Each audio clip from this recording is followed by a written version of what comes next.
ഇന്ന് നമ്മൾ പുതിയൊരു വീഡിയോ ആയിട്ടാണ് എത്തിയിരിക്കുന്നത്. മീനച്ചിലാറിന്റെ ഓരോ ഭംഗിയും നിങ്ങളിലേക്ക് എത്തിക്കുകയാണ് ഞങ്ങൾ 3 പേരും കൂടി. 2 പേരല്ല കേട്ടോ, ഒരാൾ ഇപ്പം തന്നെ വരും. അപ്പം വീഡിയോ ഉറപ്പായിട്ട് കണ്ടു നോക്കണം, ഫുള്ള് കണ്ടു നോക്കണം. ചരിത്രം, വർത്തമാനം, ഭൂതം, ഭാവി എല്ലാം ഇന്ന് നമ്മൾ ഇവിടെ സംസാരിക്കുന്നുണ്ട്, കാണിക്കുന്നുണ്ട്. ഓക്കെ, അപ്പോൾ ഈ വീഡിയോ കണ്ടു നോക്കണം. സബ്സ്ക്രൈബ് ചെയ്യാത്തവരാണെങ്കിൽ എന്ത് ചെയ്യണം? സബ്സ്ക്രൈബ് ചെയ്യണം. യെസ്.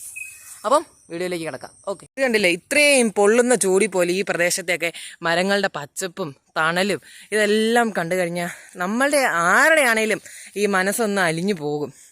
ഓരോ ചൂടത്തും ഈ വെയിലത്ത് എത്രയോ പേരാ കഷ്ടപ്പെടുന്നത്. ആ സമയം നമുക്കത്ര ചൂടൊന്നുമില്ല കേട്ടോ. നമ്മൾ ഈ അഥവാ വീടിനകത്ത് തന്നെ അത്ര ചൂടൊന്നുമില്ല. ഈ നമ്മൾ ഈ ഇങ്ങനെ ആയതുകൊണ്ട് മരമൊക്കെ ഇഷ്ടം പോലെ ഉള്ളതുകൊണ്ട് വീടിനകത്ത് അത്ര ചൂടൊന്നുമില്ല. ചൂടുണ്ട്. ആ ചൂടുള്ളപ്പോൾ നമ്മളിവിടെ വന്നിരിക്കും. നല്ല കാറ്റും നല്ല തണുപ്പും തണലും എല്ലാം നമുക്ക് ഈ മീനച്ചിലാറ് തരുന്നുണ്ട്. ഹരിപ്രിയാണെങ്കിൽ മിക്ക സമയങ്ങളിലും ഇവിടെ വന്ന് ഞങ്ങൾ അവർക്ക് ഇത് എവിടെ പോയെന്ന് നോക്കുമ്പോൾ ഉണ്ട് ഇവിടെ ആയിരിക്കും. നമുക്കൊന്ന് ചോദിച്ചു നോക്കാം അവളോടെ. ഞാൻ ഇവരോട് പറയായിരുന്നു, നീ എപ്പോഴും ഇവിടെ വന്നിരിക്കുന്നു. എന്നാലും നീ എപ്പോഴും ഇവിടെ വന്നിരിക്കുന്നേ? ചൂടൊക്കെ അല്ലേ, അതുകൊണ്ട് പിന്നെ വെക്കേഷൻ ആയതുകൊണ്ട് അവിടെ തന്നെ ഇന്നും അടുത്ത്, അതുകൊണ്ട് ഇവിടെ വന്ന് ചുമ്മാ കാറ്റ് കൊള്ളാനൊക്കെ ഇരിക്കുവായിരുന്നു. എല്ലാവരും പറയുന്നത് ഈ വെക്കേഷൻ ആകുമ്പോൾ ഭയങ്കര ചൂടാണ്, അങ്ങനെ എല്ലാവരും പറയുന്നതൊക്കെ. പക്ഷെ അവർക്കൊന്നും ഇങ്ങനെ ഒരു ഭാഗ്യം കിട്ടിയിട്ടുള്ളത് എനിക്കറിയില്ല. നമ്മുടെ ഈ ആറിൻ്റെ തീരത്ത് വന്നിരിക്കാനും കാറ്റ് കൊള്ളാനും പ്രകൃതി ആസ്വദിക്കാനും ഒക്കെ അഥവാ ഭാഗ്യം കിട്ടിയാൽ പോലെ എത്ര പേരത് അല്ലെങ്കിൽ ഉപയോഗിക്കുന്നുണ്ട്, വിനിയോഗിക്കുന്നുണ്ട് എന്ന് നമ്മൾ ആലോചിക്കേണ്ടതായിട്ടുണ്ട്. അങ്ങനെയൊക്കെ വിനിയോഗിക്കണം. നമ്മൾ പ്രകൃതിയുമായിട്ട് അലിഞ്ഞു ചേർന്ന് വേണം ജീവിക്കാൻ. അങ്ങനെ ഒരു ഇത് നമുക്ക് പ്ലാറ്റ്ഫോമാണ് ഞങ്ങളെ സംബന്ധിച്ചിടത്തോളം മീനച്ചിലാർ ഒരുക്കുന്നത്. അതെന്നാടി നമ്മൾ വീഡിയോ എടുക്കാൻ ഇവിടെ വരുന്നില്ല, അതിനാ നീ പറയാനേ? ഞാൻ വിട്ടുപോയി. നല്ല പാട്ടിയാ ഇത്. നമ്മളെ മെയിൻ പരിപാടി അതല്ലേ. ഇവിടെ വെക്കേഷൻ ആയിട്ട് ഞങ്ങളെ സംബന്ധിച്ചിടത്തോളം മെയിൻ പരിപാടി അതാ. വേറെ ഒരു പരിപാടി ഞങ്ങളെ സംബന്ധിച്ചിടത്തോളം ഈ വെക്കേഷനായിട്ട് ഇവിടെ ഇല്ല. എന്നാ പറയുന്നത്, വെള്ളത്തും പോവും. അല്ലാണ്ട് നമ്മുടെ ഈ വീട്ടിൽ ഇരുന്ന് കഴിഞ്ഞാൽ വീഡിയോ എടുക്കുക, ഷോട്ട് ഇടുക, ഇത് തന്നെ പരിപാടി. പിന്നെ ഇടയ്ക്ക് ഇച്ചിരി പുസ്തകമൊക്കെ വായിക്കും, അല്ലാണ്ട് പത്രം വായിക്കും. അങ്ങനെ കുറച്ച് പരിപാടിയൊക്കെ ഇവള് ചിരിക്കുന്നുണ്ട്. അവളെ ഒരു പുച്ഛിക്കുന്ന രീതിയിൽ ഞാൻ അങ്ങനെയൊന്നും ചെയ്യുന്നില്ല എന്നുള്ള രീതിയിൽ ഇവള് പറയുന്നത്. ഓക്കെ, എനിവേ, പിന്നെ എന്നാ, ഞങ്ങളുടെ മിക്ക ഷോട്ട്സും ശ്രദ്ധിച്ചിട്ടുണ്ടാവും.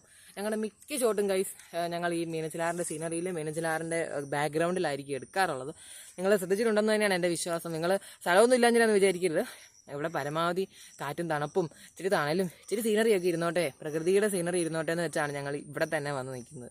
ഓക്കെ, അല്ല ഗൈസ്, ഇത് കണ്ടോ, ഒരു ഇല്ലി ഭയങ്കരമായിട്ട് വെട്ടിയിട്ടിട്ട് പിന്നെ പൊട്ടിക്കെടുത്തപ്പോൾ ഭയങ്കരമായിട്ട് പടർന്ന് കെളുത്താണ്. ഇവിടെ എന്തോ അനക്കം കേട്ടു. ഞങ്ങൾ വന്നപ്പോൾ ഇവിടെ ഒരു പശു ഉണ്ടായിരുന്നു. ഇപ്പോൾ ആ പശുവിനെ കാണുന്നില്ല. എന്തിനാ നോക്കിയടി?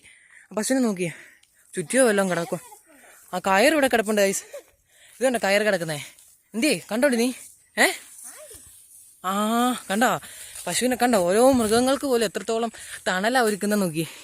കണ്ടോ പശു നിൽക്കുന്നുണ്ടോ? വളരെ രസമായിട്ടുണ്ടല്ലേ. ആ പശു നിൽക്കുന്നുണ്ട്, എത്ര തണലത്ത് കയറി. അത് കണ്ടോ, ആ മരങ്ങളെല്ലാം ഇങ്ങനെ നിൽക്കുന്നുണ്ട്. പശു കണ്ടോ നമ്മുടെ അടുത്തേക്ക് വരുന്നുണ്ട്. ഹലോ, ഞങ്ങൾ വീഡിയോ എടുക്കാൻ വന്നാട്ടോ, പേടിക്കണ്ട. ഞങ്ങളുടെ അപ്പുറത്തെ പശുവാണ്, കുട്ടൻചേട്ടൻ്റെ പശുവാണ്. ഞങ്ങൾ ഇവിടെ വന്നപ്പോൾ ഉണ്ടായിരുന്നു ഇവിടെ. അപ്പോൾ ഞങ്ങൾ നോക്കുമായിരുന്നു എവിടെ പോയിന്ന്. ഇറങ്ങി വരണ്ട തണലത്ത് കിടന്നു. ഇറങ്ങി വരുന്നുണ്ട് നമ്മളെ കണ്ടിട്ട്. ഞങ്ങൾ ഇടയ്ക്കൊക്കെ എന്തെങ്കിലും തിന്നാനൊക്കെ കൊടുക്കുമായിരുന്നു. അതായിരിക്കും ഇറങ്ങി വരുന്നുണ്ട്. ഇറങ്ങി വരണ്ട, തണലത്ത് കിടന്നു. ഞങ്ങൾ വീഡിയോ എടുത്ത് ഫേമസ് ആക്കാം കേട്ടോ. ഇത് കണ്ട ഗൈസ്, പശു നമ്മുടെ അടുത്തേക്ക് ഓടി വരുവാ. എന്നാ പശു? എന്നാടി? എന്നാ കുഴപ്പമൊന്നുമില്ല, ബാ. ഞങ്ങൾ വീഡിയോ എടുക്കാൻ വന്നാ ഫേമസ് ആക്കണ്ടേ?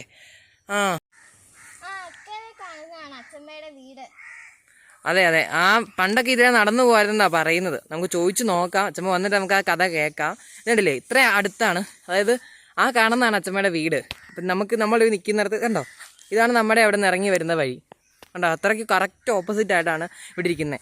ആ വീടെന്ന് പറയുന്നത് നമ്മുടെ അമൃതം കേറ്ററിങ്സിലെ ഗോപമാവൻ, അത് അച്ഛമ്മയുടെ അനിയനാണ്. ഗോപമാവനാണ് ഇപ്പം ആ വീട്ടിലുള്ളത്. എന്തിയേ അച്ഛമ്മ വിളിക്കാൻ പോട്ടെ? അച്ഛമ്മ എന്തിയേ?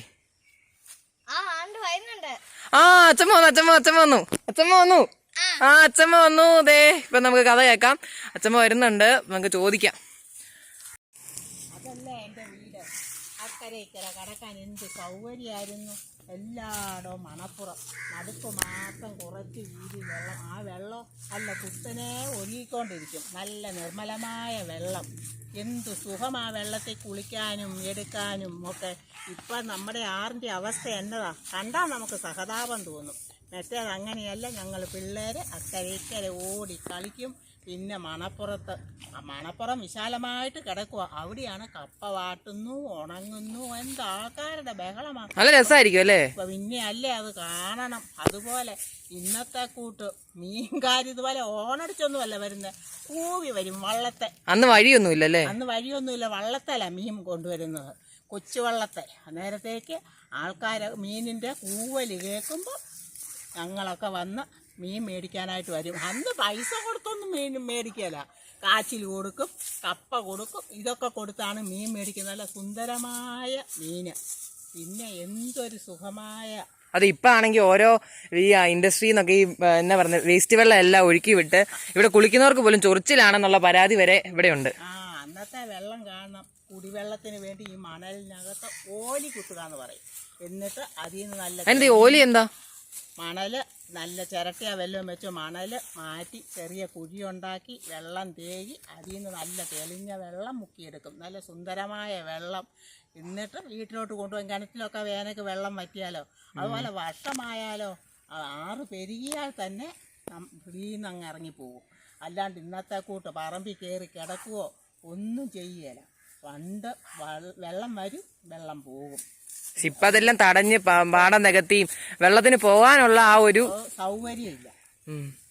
അതാണിപ്പം പ്രശ്നം എന്ന് പറയുന്നത്. അതെ, അതുപോലെ നമ്മുടെ ഈ പ്രദേശമൊക്കെ ടൂറിസത്തിന് വേണ്ടി എത്രത്തോളം ഉപയോഗിക്കാവുന്നതാ. അതെ, ഇഷ്ടം പോലെ ഉപയോഗിക്കാം. എന്നാ പ്രകൃതി ഭംഗിയാണ് കണ്ടു കഴിഞ്ഞാൽ. പക്ഷെ ഇതൊന്നും ഉപയോഗിക്കാനായിട്ട് മനുഷ്യരെ കൊണ്ട് പറ്റുന്നില്ല. പ്രകൃതി ഇത്രയും തന്നിട്ടും മനുഷ്യർക്ക് ഇതിനൊന്നും ഒരു അക്കരേന്ന് ഇക്കരേന്നുള്ള വേർതിരിവ്. അതെ, നമുക്ക് അക്കരയ്ക്ക് പോകണമെങ്കിൽ പോകാം. മുട്ടിന് താഴെ വെള്ളം കാണും വേനക്ക്. അത് ആർക്കും യാതൊരു ബുദ്ധിമുട്ടും ഇല്ല. ഇത് മണൽ വാരി ആറിൻ്റെ 2 സൈഡും ഇടിഞ്ഞ് ഇപ്പം കണ്ടില്ലേ കിടക്കുന്നത്. അങ്ങനെ കണ്ടാൽ നമുക്ക് സഹതാപം തോന്നും. പണ്ട് ഒരു രൂപ പോലും വേണ്ടായിരുന്നു അക്കരയ്ക്ക് അച്ഛമ്മയുടെ വീട്ടിൽ പോകണമെന്നുണ്ടെങ്കിൽ. വേണ്ട, എന്തെങ്കിലും സാധനം നടന്ന് ഇപ്പൊ എത്രയാ 150 കൊടുക്കണം ഓട്ടോയ്ക്ക് പോകണമെങ്കിൽ. അതുപോലെ പഞ്ചായത്തിന്റെ ഒരു കടത്തുണ്ടായിരുന്നതും അതും നിർത്തലാക്കി. അത് കാരണം ആകെപ്പാടെ അക്കരെ ബന്ധം മുറിവ് പറ്റി. അതുപോലെ ഒരു പാലം ഉണ്ട് നമുക്ക്. ആ പാറക്കടവില് പുതിയൊരു പാലം വന്നിട്ടുണ്ടായിരുന്നു ഗൈസ്. പക്ഷെ അത് എന്തോ ഒരു പ്രശ്നങ്ങൾ കാരണം എന്ത് പറ്റിയത്? പണി പൂർത്തിയാകാതെ കിടക്കുവാണ്. തൂണ് വരെ പണിതിട്ടിരിക്കുക അല്ലേ? അതൊക്കെ മത്സരബുദ്ധി നിന്ന് പോയേക്കുന്നതാണ്. എന്നാ ചെയ്യാനാ? ഇതിലൊക്കെ എന്താ പറയുന്നത്, ആരെങ്കിലും നമ്മുടെ ഉദ്യോഗസ്ഥരാരെങ്കിലും നമ്മുടെ ഈ വീഡിയോ കാണുന്നുണ്ടെങ്കിൽ ആ പാലം ഒന്ന് ശരിയാക്കി തരണം. പിന്നെ തീരത്ത് ജനിച്ച് വളരണമെങ്കിൽ നല്ലൊരു ഭാഗ്യം ചെയ്യണമെന്നാണ് എൻ്റെ അഭിപ്രായം. അതെ, ചുവന്ന ഇതിന്റെ കാര്യം അവള് ചോദിക്കുന്നത്. പച്ചമ്മ പറഞ്ഞു തരും എന്നാന്ന്. അതല്ല മോളെ, കൈപ്പലത്തും വള്ളി കണ്ടോ എന്ത് ഭംഗിയാണെന്ന് നോക്കിക്കേ. അപ്പറേ കണ്ടോ വെണ്ടക്ക നിൽക്കുന്നത്, വെണ്ടക്കത്തേലെ പൂ കണ്ടോ. ഈ ആറ്റ് തീരുന്ന കണ്ടാൽ തന്നെ എന്തൊരു ഭംഗിയാണ്. അതുപോലെ തന്നെ ഗൈസ് മറ്റൊരു പ്രത്യേകതയാണ് മീനച്ചിലാറിനെ സംബന്ധിച്ചിടത്തോളം ഏറ്റവും കൂടുതൽ ദേവീ ദേവന്മാർ ആറാടുന്ന ഒരു പുണ്യ നദിയാണ് മീനച്ചിലാർ എന്ന് പറയുന്നത്. നമുക്ക് എന്താ പറയുന്നത്, ഡാപ്പുഴ കൃഷ്ണൻ, ഏറ്റുമാനൂരപ്പൻ, പെരിങ്ങല്ലൂരപ്പൻ, കിടങ്ങൂരപ്പൻ, അയ്യങ്കോവിക്കൽ ശ്രീ മഹാദേവൻ, ചമയങ്കര ഭഗവതി, നരിമറ്റത്തമ്മ, തിരുവാർപ്പ് കൃഷ്ണൻ തുടങ്ങി ഒട്ടനവധി ദേവീ ദേവന്മാർ ആറാടുന്ന ഒരു പുണ്യ നദി കൂടിയാണ് നമ്മുടെ മീനച്ചിലാർ എന്ന് പറയുന്നത്. ഇത് മോളെ നമ്മുടെ യൂട്യൂബ് പ്രേക്ഷകരെ കള്ളും കൂടെ കാണിച്ചോടി. ഇല്ല, നമുക്ക് കാണിക്കാം. അതുകൊണ്ട് ഇതാണ് പന. ഇതേന്നൊക്കെ നമ്മൾ ചെത്തി എടുക്കാറുണ്ട് ഈ നമ്മുടെ ചേട്ടൻ. ആറ്റുതീരത്തിന്റെ ഗുണം. ഈ പനയുടെ വേര് ഈ 6ന്റെ ഇവിടം വരെയാണ് ഞങ്ങൾ കണ്ടിട്ടുണ്ട്. ഇപ്പൊ അത് കാണിക്കാണ്ട് മണ്ണ് ചെളി മുടി കിടക്കുക അല്ലെ കാണിക്കാൻ. ഈ പനയുടെ വേര് ഈ 6ന്റെ അങ്ങോട്ട് ഇറങ്ങി അതുപോലെ ഒത്തിരി വെള്ളം കിട്ടുന്നുണ്ട് പനയ്ക്ക്. അല്ല ഗൈസ്, ഇത് കണ്ട്, ഇത് നമ്മുടെ അമ്മുവാണ്. അമ്മു ഇവിടെ ചൂട് കാരണം അമ്മുവിനും ഭയങ്കര ക്ഷീണമായി ചൂടായിട്ട്. ഞങ്ങളെന്നും കുളിപ്പിക്കുകയൊക്കെ ചെയ്യും, പക്ഷെ അമ്മുവിനും ചൂടിന്റെ ഒരു പ്രശ്നങ്ങളൊക്കെ ഉണ്ട്. അമ്മ ഇവിടെ ഞങ്ങളുടെ കൂടെ വന്നാ തണുപ്പുണ്ടല്ലോ. അമ്മ മിക്കവാറും ഇവിടെയൊക്കെ ഉണ്ട് എപ്പോഴും. ഇവിടെ ആകുമ്പോൾ പല്ലി ഉണ്ടാരണേ അങ്ങനെ ഒത്തിരി സാധനങ്ങളൊക്കെ ഉണ്ടല്ലോ. ഹലോ ഗായ്സ്, അപ്പൊ ഇതാണ് നമ്മുടെ കാഴ്ചകൾ. മൊത്തം കാഴ്ചകളൊന്നും ഒപ്പിയെടുക്കാൻ പറ്റിയിട്ടില്ല. ഒരുപാട് കാഴ്ചകളുണ്ട്. നമ്മുടെ കണ്ണിപ്പെട്ടതെല്ലാം നമ്മൾ ഒപ്പിയെടുത്തിട്ടുണ്ട്. അപ്പം ഇതുപോലെയുള്ള പല വീഡിയോകൾക്ക് നമ്മുടെ ചാനൽ സബ്സ്ക്രൈബ് ചെയ്യുക. ഈ വീഡിയോ ഇഷ്ടപ്പെട്ടെങ്കിൽ നിങ്ങളുടെ അഭിപ്രായങ്ങൾ അറിയിക്കണം, കമന്റ് ചെയ്യണം, സബ്സ്ക്രൈബ് ചെയ്യണം, ലൈക്ക് ചെയ്യണം, എല്ലാം ചെയ്യണം. നമ്മുടെ കൂടെ സപ്പോർട്ട് ഉണ്ടായിരിക്കണം. ഇപ്പം 1000 സബ്സ്ക്രൈബേഴ്സ് ഒക്കെ തികഞ്ഞിരിക്കുകയാണ്. നമ്മൾ അതിൻ്റെ ഒരു അഭിമാനത്തിലും ആകാംക്ഷയിലും ഒക്കെയാണ്. അപ്പം നമ്മൾ ഈ വീഡിയോ സൈനിങ് ഓഫ് ചെയ്യാണ്. This is rainbow Killadis. We are signing off and this is Harigovind, Haripriya, രാഘവനെ and our Ammu. Ammukutty. Okay, bye.